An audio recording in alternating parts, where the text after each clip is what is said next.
театрыбызның музейында булган экспонатлар белән таныштырырга уйлыйбыз. Бүген без сезне театрыбызның ветераны, Бөек Ватан сугышы ветераны, Татарстанның халык, Россиянең от казанган артисты Әнвәр абый Фәсхетдиновның грим сумкасы белән таныштырып китәсем килә. Менә бу балетка дип атала. Безнең артистлар бар да менә шушындый балеткалар белән йөртеләр. Бу Әнвәр абыйның гомер буе тоткан һәм инде пенсиягә чыккач театрга биреп калдырган грим сумкасы.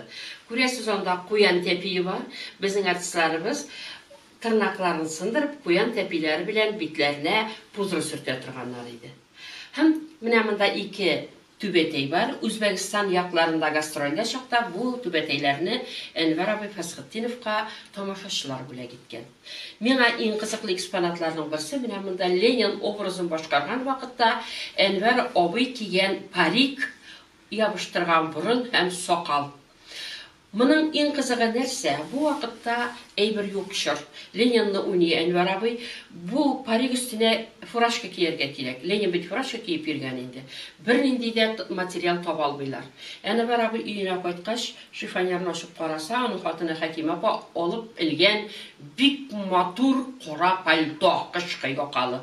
Әнвәр абый узак уйлап торды, койшы белән пальтоның ортын кисеп ала да фуражка тегә. Һәм менә шушы парик өстенә шул фуражканы киеп, Ленин ролен уйнап йөри. Шундый театрга бирелгән, шул кадәр театрны сөйгән, бөтен гомерен театрга багышлаган артистлар хезмәт итә Минзәлә театрында.